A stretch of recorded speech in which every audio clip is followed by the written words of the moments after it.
মন কেন মাজনা রে আল্লাহর জিকির আমার মন কেন মাজনা রে আল্লাহর জিকির তারে সদা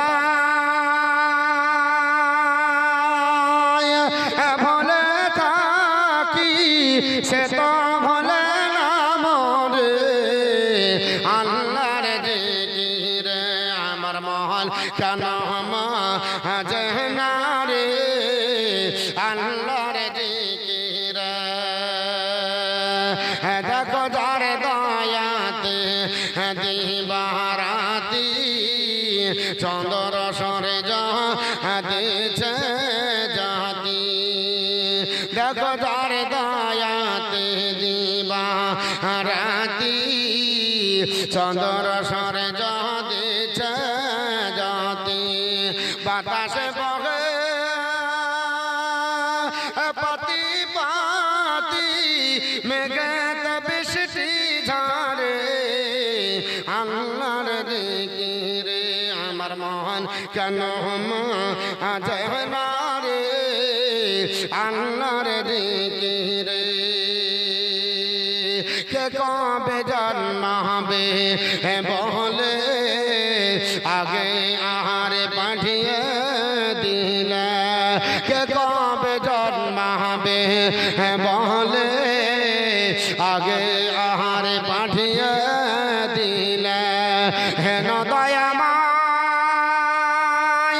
আল্লাহ কি বলে দিন কাটালি বিভোরে আল্লাহর জিকিরে আমার মন কেন মাজনা রে আল্লাহর জিকিরে তারে সদায় ভুলে থাকি সে তো ভুলে না মোরে আল্লাহর জিকিরে সব সময় করে নিহার শহীদ তোলে দিছে আর সব সময় করে নিহার শহীদ তোলে দিছে আর পশু পাখি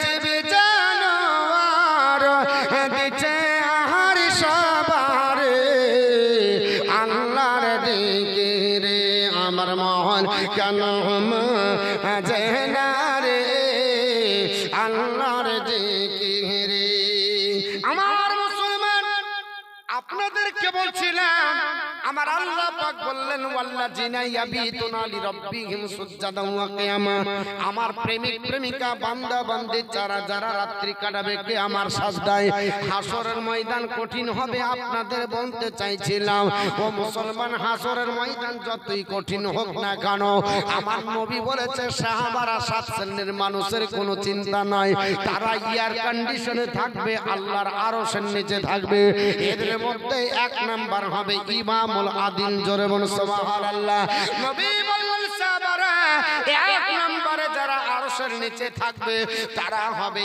ইমামুল আদিল মানে জাসরুলার ন্যায় পরায়ণ দেশের শাসক যারা জনগণের কল্যাণ করবে জনগণের উপকার করবে কাজে লাগবে এই নেতাদের জায়গাটা আরশের নিচে হবে তবে বর্তমান নেতাদেরকে দেখলে বড় আপনার আফসোস লাগে চাকরি দিব বলে আপনার টাকা নামার পরে অবশেষে গোটা প্যানেল বাদ করতে হয় এমন আপনার নেতা সেজেছে জীবন নিয়ে টানা পাড়া লেগে যায় আপনার নেতা হতে গেলে টাকা আপনার বড় হাতে দরকার কারণ আপনার আদর্শের জোরে নেতা হওয়া যায় না নেতা হতে গেলে লাঠি কোদালের বাট লাগবে ঠিক না বেঠিক বাবা মুসলমান জনগণ আপনার এই নেতা দরকার নাই আল্লাহর নবী বলেছে ইমামুল আদিল জাসরুলার ন্যায় পরায়ণ দেশের শাসক জনগণের কল্যাণ করবে বেকার ভাতা মেরে খাবে না বিধবা ভাতা মেরে খাবে না কাটমানির টাকা ঘুরিয়ে দেবে না রাস্তার টাকা মেরে খাবে না জনগণের হক পাইমাল করবে না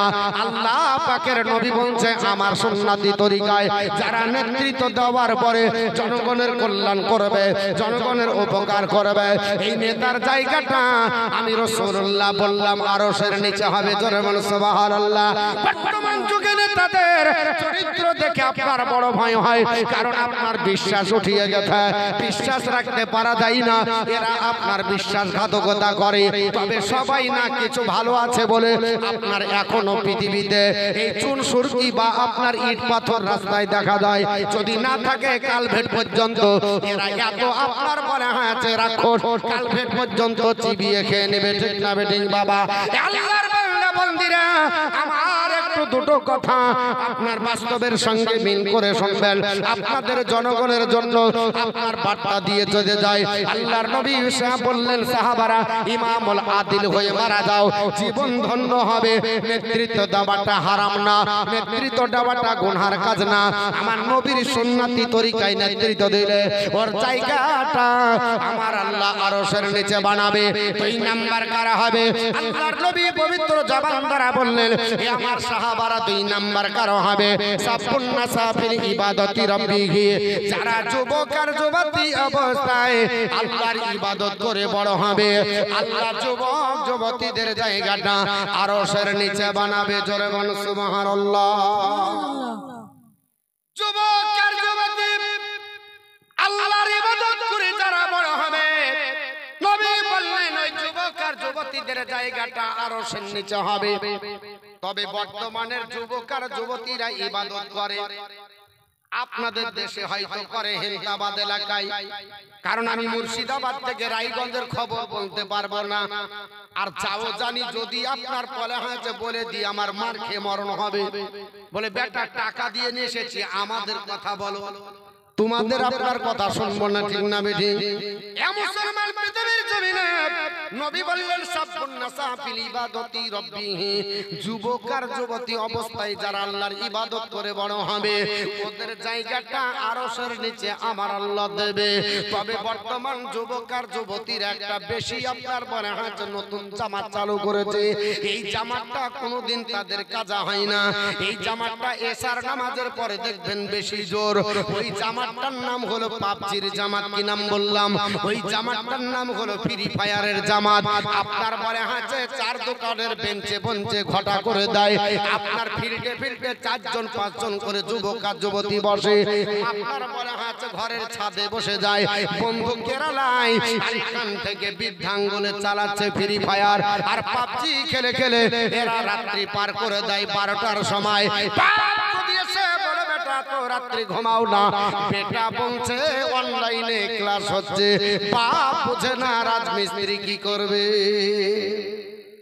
অনলাইনে ক্লাস চলছে, কারণ দিদি বলেছে এইচএস দেওয়ার আগে বড় একটা ফর্মা দেব, তোর বাপও রাজমিস্ত্রি সেজেছে, তুইও সাজবি, অসুবিধা নাই, 2 বারের বেশি 3 বার তোর টাকা দিবে না বাপ। অবশেষে তোর অত্যাচারে বলবে তোকে আর পড়তে হবে না, আমার সাথে সাথ ধর, পেন ধর, আপনার টিকিট কার্ড চলে আয়। ও মুসলমান পৃথিবীর জমিনে বাচ্চাদেরকে যদি মোবাইল দেন, এই বাচ্চারা বর্তমান যুগে মোবাইলে বেশি আপনার নষ্ট হলো কি হলো না? আল্লাহর নবী বলেছেন, সাফুন্না সাফিল ইবাদতি রাব্বিহি, ওরে পৃথিবীর যুবক আর জওয়ানেরা, তোমরা আল্লাহর ইবাদত করে বড় হও, তোমাদের জায়গাটা আরশের নিচে হবে। তবে আপনাদের দেশের ছেলে মেয়েরা ভালো, এরা যুবক যুবতী অবস্থায় এরা যদিও মোবাইল দেখে, এরা নিত্য প্রয়োজন দেখে পাবজি ফ্রি ফায়ারে কাটায় না। কারণ আমাদের মুর্শিদাবাদের বাজে ছেলে মেয়ে এরা রাত্রি কাটায় পাবজি আর ফ্রি ফায়ারে। ওরে মুসলমানের ছেলে মেয়েরা, যদি রাত্রি কাটাতে হয়, আল্লাহর কোরআন আপনার বলা হয়েছে অ্যাপস ডাউনলোড করো, আপনার বক্তৃতা ডাউনলোড করো, মোবাইলেও ভালো কিছু অনেক কিছু পাওয়া যায়। কারণ বিজ্ঞানের আশীর্বাদ আর আপনার অভিশাপ পড়েছিল, বিজ্ঞানকে যেভাবে কাজে লাগাবেন আপনার মনে হয়েছে সেভাবে কাজে লাগবে। আজকে রাপ আপনার ব্যবহার হয়, যুবকেরা এমন মোবাইল ব্যবহার করেছে, এই জন্য যৌন বিশেষজ্ঞ ডাক্তার বেড়ে গেছে। কারণ এরা আপনার ন্যাংটা ছবি দেখে দেখে জীবন বাদ করে দিল, আপনার স্ত্রী টিকে না, এমনকি চীনের প্রাচীর দিলেও রুখতে পারবে না। কারণ তোমার মধ্যে পুরুষত্ব ক্ষমতা না হারিয়ে বেড়ে যাওয়া। পৃথিবীর যুবক জওয়ানেরা অত্যাধিক যদি মোবাইলে আপনার পরে হাতে তাকাও, বিজ্ঞান বলতেছে তোমার দৃষ্টি শক্তি লোপ পাবে, তোমার মেন শক্তি আপনার ব্রেন শক্তি হ্যাং হবে এবং তোমার যৌন চাহিদা লোপ হয়ে যাবে। কারণ তুমি আপনার নোংরা ছবি দেখার জন্য তোমার আপনার মনে হচ্ছে ব্রেন শক্তি নোংরা হবে, ব্রেন শক্তি হারিয়ে যাবে, দৃষ্টি শক্তি নষ্ট হয়ে যাবে এবং তোমার মূল্যবান দাম্পত্য জীবন সুখের হবে না। কারণ স্ত্রীকে সুখ না দিতে পারলে স্ত্রী দাঁড়াবে না। তুমি যতই কোটিপতি হও তোমার কাছে বাঁধন ছেড়ে অন্য জনের কাছে যাবে। পৃথিবীর যুবক জওয়ানেরা, এই জন্য নবী বললেন সাহাবারা তোমরা শুনিয়ে রেখে দাও, যুবক জওয়ানদেরকে বলে দাও এরা যেন আল্লাহর ইবাদত করে বড় হয়। 3 নম্বরে কারা আল্লাহর আরশের নিচে জায়গা পাবে? আমার নবী সোনার জবানে বললেন, আমার নবী পবিত্র জবান দ্বারা বললেন সাহাবারা আমি তোমাদের জানিয়ে দে রাজুলুন কালবুহুম মুআল্লাকুন ফিল মাসজিদ। আল্লাহর নবী বললেন সাহাবারা যারা আল্লাহর ইবাদত করে বড় হয়, যারা মসজিদকে ভালোবাসে, আল্লাহর ইবাদত যারা করে, ওই আল্লাহর বান্দা বান্দীদের জায়গা আরশের নিচে হবে। জোরে বল সুবহানাল্লাহ। নবী বললেন রাজুলুন কালবুহুম মুআল্লাকুন ফিল মাসজিদ, যার হৃদয় মসজিদের সঙ্গে লেগে যাবে আমার আল্লাহ তাকে আরশের নিচে বা জায়গা দেবে। মসজিদের সঙ্গে কেমন করে লাগবে? মসজিদে যাওয়া আসা লাগবে, মসজিদে যেতে হবে, না হলে মসজিদের সঙ্গে আপনার সম্পর্ক হতে পারে না। কারণ যে কোনো জিনিসের সঙ্গে সম্পর্ক হলে তার সঙ্গে ওঠা বসা দরকার হবে। আল্লাহর বান্দা বান্দীরা মসজিদ যদি না জানা হবে না, আল্লাহর বান্দা তার জন্য বাবা মুসলমান আপনাদেরকে জানিয়ে দিয়ে আল্লাহর আপনার বলে হ্যাঁ নবী বললেন মসজিদকে ভালোবাসো। কেমন মসজিদকে ভালোবাসি আপনাদের বলি, আগামী পরশু শুক্রবার দেখবেন আমাদের দিকে জুম্মার দিনে অ্যাডভার্টাইজ হয়। আপনার বলে হ্যাঁ আজকে জুম্মার দিন, তোমরা যে যেখানে থাকো কাজ কাম ব্যতি রেখে জুম্মার দিন তাড়াতাড়ি হাজির হয়ে যাও বলে আপনাদের দিকে। যখন বলে তখন আমাদের কিছু চাচার ঘুম ভাঙে। রাগ করিয়েন না, যেটা বাস্তব হচ্ছে। বলছে মৌলভী সাহেব কাজের দিনে শুক্রবার, একটা কথা নাই প্রবাদ বাক্য আছে না কাজের দিনে এই হুহা দেন না। আমার কথা রাগ করছেন? আমার বক্তৃতা খারাপ লাগছে তো হুহা দিতে বলেনি? কি বলে কাজের দিনে আপনি নির্দিষ্ট টাইমে মেয়ের বিয়ে দিবেন, তবে ভালো দিন কোন দিন? তবে শুভ দিন শুক্রবারে করো, মানে নামাজ কাজা করা। শুভ দিনে বিটির বিয়ে দিবে, বেটার বিয়ে দিবে শুক্রবারে, কারণ ওরা ভালো করে জানে শুক্রবারে জুম্মার নামাজ। তো যখন বিয়ে জুড়লেন আর কেউ নামাজ পড়বে? খাওয়াতেই ব্যস্ত, নামাজের ধার ধারাটা। বরযাত্রী শুক্রবারের সমাধি বাড়াবে, যখন জুম্মার নামাজ হবে তখন হাত খান ধরে নিয়ে যে বলেছে যে দেখছি তো সব মুরব্বীদের কাতার। প্রথমে মুরব্বীদের চিন্তা ভাবনা আছে ফার্স্টে যদি না দিই রক্তর গরম হবে, মাথাটা গরম হলে ইট পাটকাল ছুটলে আমাদের উপর পড়বে, অত দরকার নাই ঝামেলার, সকাল সকাল দিয়ে পালিয়ে যায়। চাচাদের খুব আপনার বুদ্ধি, এরা ফার্স্ট কাতারে আপনার দখল করেছে। আর ওই চাচাকে জিজ্ঞেস করেন চাচা ফজর করেছেন? জিজ্ঞেস করছি কখন লাইন দিয়েছেন? বলছে 3টার সময় এসেছি। 3টার সময় ভোটের দিন লাইন দিয়েছে, ভাগ্য অবাক লাগে। আর ওই চাচাকে যখন ফজরের ডাকছি বাতের ব্যথা, উঠতে পারি না, বাড়িতেই চেয়ারে বসে চালাচ্ছি, বাড়িতেই চেয়ারে বসে চালিয়ে দিয়েছে। জোহরের সময় মাঠে ছিল, আসরের সময় চার দোকানে ওখানেই ছিল, মাগরিব কোন রকমের উপায় ছিল না, তাই বলে মসজিদ ঢুকেছে। আর এর সাথে মাশাআল্লাহ জীবন আর হাজির হলো। এ হলো আমাদের পরিস্থিতি। আল্লাহর নবী বললেন সাহাবারা শুনে রেখে দাও, আমি রাসূলুল্লাহ তোমাদের জানিয়ে দিই মানিল গাসলি ইয়াউমাল জুমআতি গাসলুল জানাবাতি সুম্মারাহা ফাকান্নামা কাররাবা বাদানাতান। আল্লাহর নবী বললেন সাহাবারা আল্লাহর কোন বান্দা যদি রাত্রি আপনার বারে হচ্ছে জুম্মার দিন ফরজ গোসলের মতো গোসল করবে, যদিও জুম্মার দিন গোসল করা ফরজ না, কিন্তু নবী বলছে ওরে আমার উম্মতের দল গোসলের ধরনটা ফরজের মতো হবে। ফরজ যেমন গোসল করলে কোনো জায়গা শুকনো থাকে না, কোনো জায়গা যেন আপনার এড়িয়ে না দেয়। এই রকম সুন্দর করে গোসল করার পরে আল্লাহর বান্দা জুম্মার দিন যদি 1 নম্বরে ফাঁসকাতারে দীক্ষিত হয়ে যায়, আমি রাসূলুল্লাহ বলে দিলাম তার আমলনামাতে আমার আল্লাহ পাক একটা ওট কুরবানি সব দিবে। জোরে বলেন সুবহানাল্লাহ। আজকে যদি কোন আপনার মেম্বার প্রধান কোন যদি এমএলএ ডাক দিয়ে বলে তোমরা যদি আপনার বলে আছে ভোটের দিন 1 নম্বরে ফাঁসকাতারে দাঁড়াও, তোমাদেরকে একটা মিনিকেট দেওয়া হবে, তোমাদেরকে একটা ছাতর প্যাকেট দেওয়া হবে, তোমাদেরকে একটি ত্রিপল দেওয়া হবে, তোমাদেরকে একটি টিবাল দেওয়া হবে, তোমাদের জন্য বেকার ভাতা কনফার্ম হয়ে যাবে। মাশাআল্লাহ, জীবনে কোনো আপনার ভোটার বাদ যাবে না, 1 নম্বর কাতার দখল করার চেষ্টা করবে। অথচ নবী আমার ঘোষণা করলে এ আমার সাহাবারা তোমরা শুনে রেখে দাও, আল্লাহর বান্দা যদি আপনার জুম্মার দিনে গোসলের মতো গোসল সুন্দর করে 1 নম্বরে যদি দীক্ষিত হয়ে যায় একটা ওট কুরবানি সব পাবে। ও মুসলমান, একটা ওট কুরবানি দেওয়া আপনার আমার জন্য সম্ভব নয়, কারণ 1.5 থেকে 2 লক্ষ টাকা খরচ হবে। এটা প্রতি জুম্মাতে আপনি করতে পারেন। বছরে 52টা জুম্মা হবে, 52টা বছরে ওট কুরবানি সব পাবে। নবী বললেন সাহাবারা 1 নম্বরে যদি না হতে পারো 2 নাম্বার তো হতে পারবে, চেষ্টা চালিয়ে চলে যাও। আল্লাহর নবী বললেন সাহাবারা মানরাহা ফিসাতি সানিয়াতি, আল্লাহর বান্দা যদি 2 নাম্বার হয় আন্নামা কাররাবা বাকারাদান, আল্লাহর বান্দা যদি 2 নাম্বার হয় আপনার বিশ্ব নবী আমার বললেন ওই আপনার বান্দার বাবার নামাতে আল্লাহ একটা গাভী কুরবানি সব দিবে। জোরে বলেন সুবহানাল্লাহ। যদি 2 নাম্বারও না হতে পারেন আপনি চেষ্টা চালান 3 নাম্বার হবেন। আমার নবী বলেন সাহাবারা মানরাহা ফিসাতি সালিসাতি, আল্লাহর বান্দা যদি 3 নাম্বার হয় তাকে আন্নামা কাররাবা আপনার কাবসানা করানোর, যদি আল্লাহর কোন বান্দা 3 নাম্বার হয় তাকে আন্নামা কাররাবা কাবসান আকরানোর, সে যেন আল্লাহর রাস্তাতে একটা সিং বিশিষ্ট মেষ কুরবানি করলো। আল্লাহর বান্দা যদি 3 নাম্বারও না হতে পারে 4 নাম্বার হবার চেষ্টা করবে। জুম্মার দিন ফরজ গোসলের মতো যেন গোসল হয়ে যায়। নবী বললেন সাহাবারা মানরাহা ফিসাতি রাবিয়াতি, আল্লাহর বান্দা যদি 4 নাম্বার হয় তাকে আন্নামা কাররাবা দাদাদান, সে যেন আল্লাহ রাস্তাতে একটা মুরগ কুরবানি সব অর্জন করলো। যদি তাও না হতে পারে আপনার পরে হচ্ছে সান্তনা পুরস্কার পাবে। 5 নম্বরে দখল করতে হবে জায়গা। নবী বললেন সাহাবারা মানরাহা ফিসাতিল খামিসাতি, আল্লাহর বান্দা যদি 5 নাম্বার হয় তাকে আন্নামা কাররাবা বাইজাদান, সে যেন আল্লাহ রাস্তাতে একটা ডিম কুরবানি করলো। জোরে বলেন সুবহানাল্লাহ। পৃথিবীর জমিনে আমার নবী যেটা ঘোষণা করেছে এই রুলসে যদি চলা যায় জীবন ধন্য হয়ে যাবে, আপনার আমার পরিবর্তন আসবে এবং নেকি আপনার বড় হয়েছে আপনার ভাগ্য লিপিতে হবে। কিন্তু মুসলমান কপাল পোড়া, আজ পর্যন্ত হাদিস বুঝতে পারলাম না, নামাজ পড়তে বুঝলাম নামাজের গুরুত্ব বুঝতে পারলাম না, নামাজ পড়ে যাই কিন্তু নামাজের গুরুত্ব বুঝি না। আমার নবী বলেছে, হযরত ইবনে আব্বাস বর্ণনা করেন, ওরে আমার সাহাবারা তোমরা শুনে রেখে দাও, আল্লাহকে রাজি করার জন্য আল্লাহর বান্দা নামাজে যদি দাঁড়িয়ে যায় তাকবীরে উলা যখন বলবে আল্লাহু আকবার বলার সঙ্গে সঙ্গে তার আপনার পরে হয়েছে গোটা আপনার যত নামায় আমলে গুনাহ আছে আল্লাহ সব মাফ করে দেয়। জোরে বলি সুবহানাল্লাহ।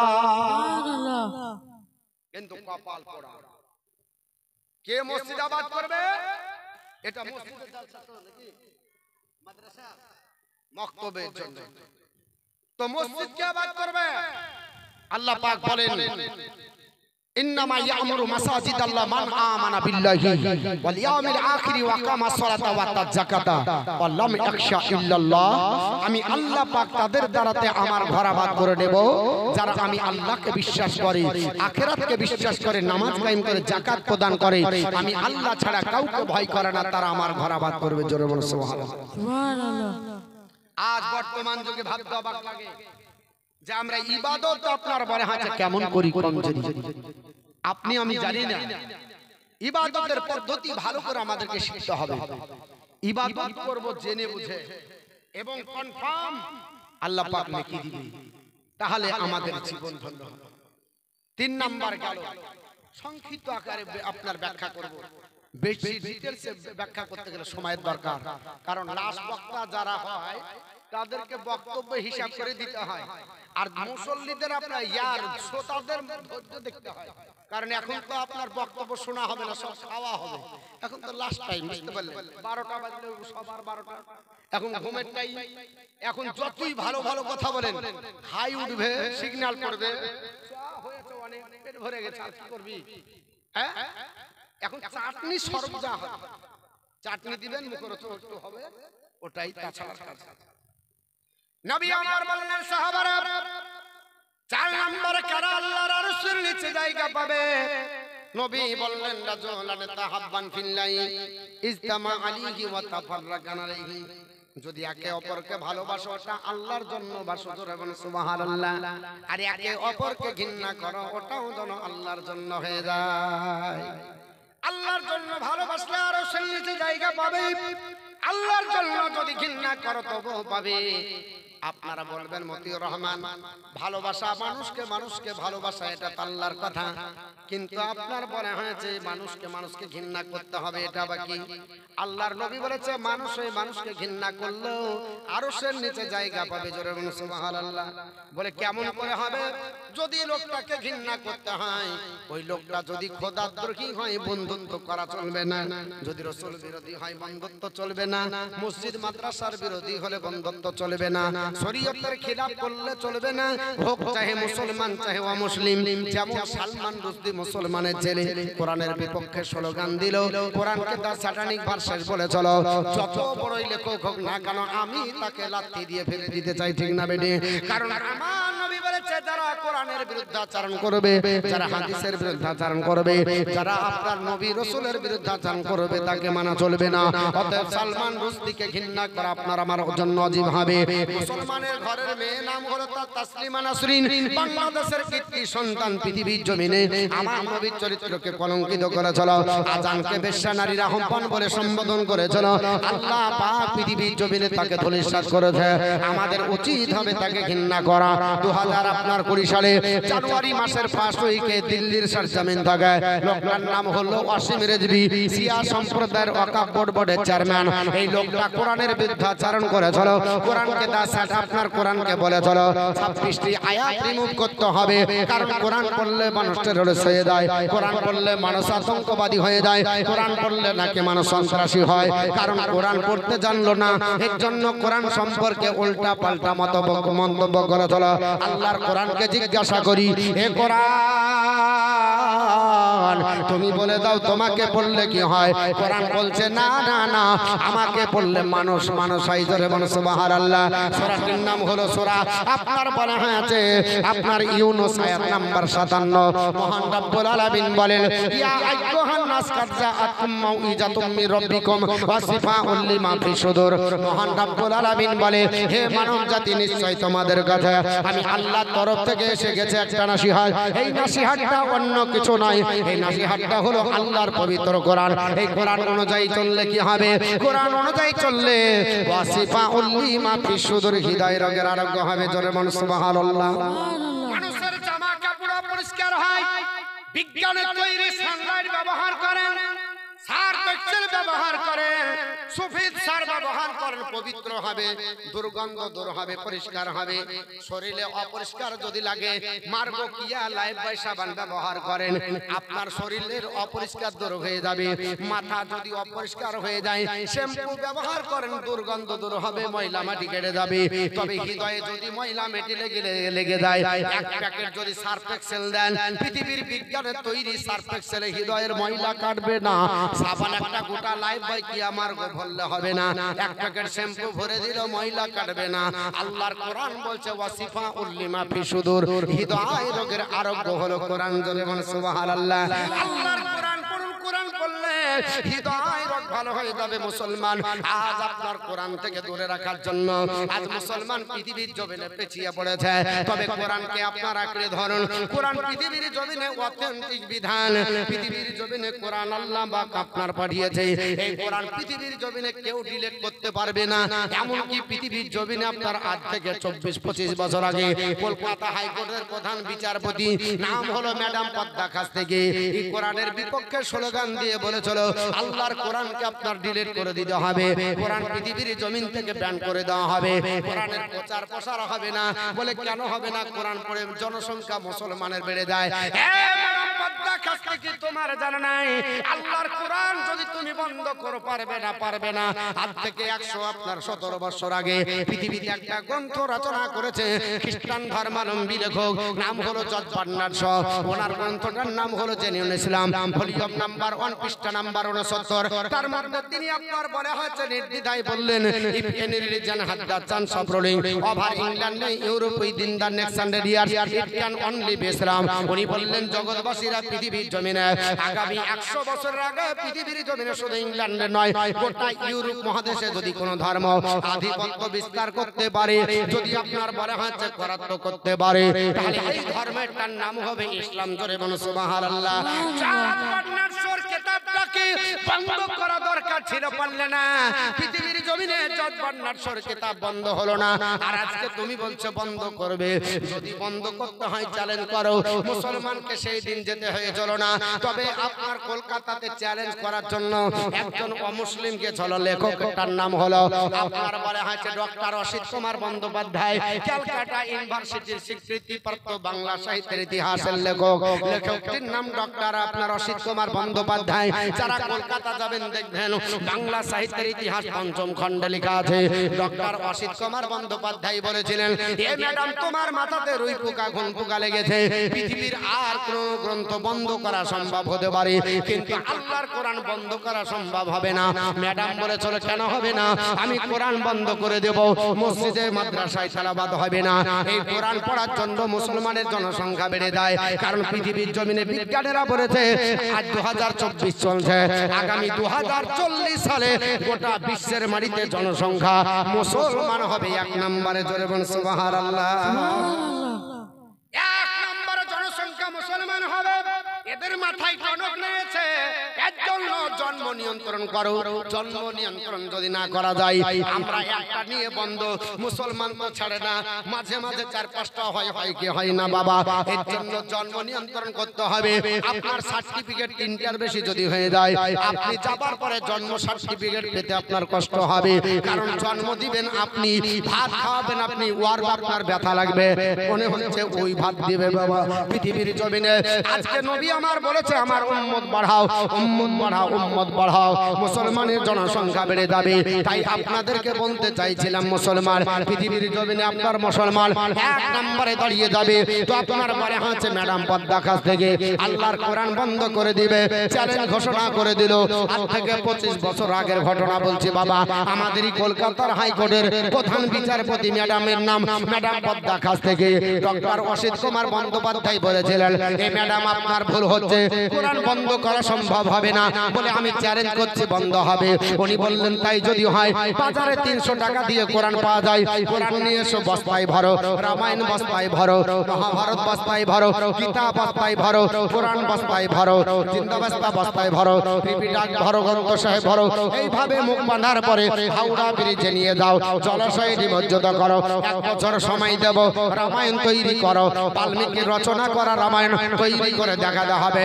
ম্যাডাম বলেছিল হবে না। এ ম্যাডাম কেন হবে না? বলে রামায়ণের হাফেজ খুঁজে পাওয়া যাবে না, এর জন্য তৈরি হবে না। রামায়ণ যিনি লিখতে জানতেন, তিনি রামায়ণের গল্পটা জানতেন না, আর যিনি আপনার গল্পটা জানতেন, উনি তো লিখতে জানতেন না, এই জন্য আপনার হাফেজও পাওয়া যাবে না, অতএব লেখা সম্ভব হবে না। বলে 2 বছর সময় দেব, মহাভারত তৈরি করো, কাল্পনিক উপন্যাস তৈরি করো। বলে এই কাল্পনিক উপন্যাস এটাও তৈরি সম্ভব নয়, কারণ এর হাফেজ পৃথিবীতে নাই, 3 বছর সময় দেব। হিন্দু শাস্ত্রের আপনার বলা হয়েছে মহামূল্যবান গ্রন্থ, যেটাকে পবিত্র গ্রন্থ বলা হয়, নাম হলো তার গীতা, এই গীতাটা তৈরি করে দেখাও। উনি বললেন সম্ভব না, গীতার হাফেজ হরকেল দিয়ে খুঁজলো, গোটা বিশ্বের মাটিতে পাওয়া যাবে না। বলে 4 বছর সময় দেব, হিন্দু শাস্ত্রের প্রাচীন গ্রন্থ, নাম হলো তার পুরাণ, 18 খণ্ডে বিভক্ত, তৈরি করে দেখাও। বলে তাও সম্ভব হবে না। বলে 4 বছর দিলে হবে না, বলে না 5 বছর সময় দেব, আপনার 4টা বেদ তৈরি করো, তাও সম্ভব হবে না। 6 বছর সময় দেব, আপনার ত্রিপিটক তৈরি করো, বলে তাও সম্ভব হবে না, এর হাফেজ পাওয়া যাবে না। আপনার 7 বছর সময় দেব, জিন্দাবাস্তা তৈরি করো, বলে তাও সম্ভব হবে না, এর হাফেজ পৃথিবীতে পাওয়া যাবে না। 8 বছর সময় দেব, আপনার বলে হয়েছে পৃথিবীর জমিনে গ্রন্থ সাহেব তৈরি করো, বলে তাও সম্ভব হবে না, এর হাফেজ পাওয়া যাবে না। 8 বছর লাগবে না, মাসের দরকার নাই, 8 দিনেরও প্রয়োজন নাই, মাত্র 1 দিনের 8 ঘন্টা যদি মুসলমানের মাদ্রাসার একটা হাফেজে কোরআনকে 8 ঘন্টা সময় দেওয়া যায়, সূরা ফাতিহার আলিফ লাম থেকে শুরু করবে আর সূরা নাসের সিন পর্যন্ত এক জায়গায় দাঁড়িয়ে 8 ঘন্টার ব্যবধানে টোটাল রেকর্ডিং করা কোরআন শুনিয়ে দিতে পারে। পারে না? পারে না? পারে। অতএব যে কোরআন হৃদয়ে রেকর্ডিং করা একটা না, কোটি কোটি হাফেজে কোরআন আজ বন্ধ করবে, সকালবেলা রেকর্ডিং বেরিয়ে দিয়ে একদিনে হাজার হাজার কোটি কোটি কোরআনের জেরক্স মেশিন বসে আছে, বের করে দিবে। পৃথিবীর কোরআন বাতে একটা বই কেউ এ টু জেড মুখস্থ করে শোনাও কেন? আল্লাহ বলেন নাহনু নাযালনা যিকরা ওয়া ইন্না লাহু লাহাফিজুন। কোরআন আমি আল্লাহ পাক অবতীর্ণ করেছি আর সংরক্ষণ করার দায়িত্ব আমি আল্লাহর হাতে। আমি আল্লাহ মোল্লার হাতে ছেড়ে দিইনি যে মোল্লারা যা খুশি তাই করবে। অতএব আমি আল্লাহর হাতে কোরআনকে ডিলিট করা, জোরে বলেন, ডিলিট করা সম্ভব? সম্ভব হবে? সম্ভব হবে না। মোল্লার দ্বারা সম্ভব, কোরআনকে আপনার ডিলিট করা সম্ভব হবে না। এই বর্তমান যুগে এর জন্য ভারতবর্ষের প্রথম প্রধানমন্ত্রী নাম হলো শ্রীমতী ইন্দিরা গান্ধী। 1982 সালে দিল্লির পার্লামেন্টে উনি বলতে বাধ্য হয়ে গেছিলেন, এ জগৎবাসী, ইসলাম ধর্মের লিডার নাম হলো মুহাম্মদ রাসূলুল্লাহ সাল্লাল্লাহু আলাইহি ওয়াসাল্লাম এমন একজন ব্যক্তিত্বের অধিকারী, not only founded a new religion but also establish a polity. শুধুমাত্র মুসলমানদের তিনি নেতা নয়, তিনি সমগ্র মানবজাতির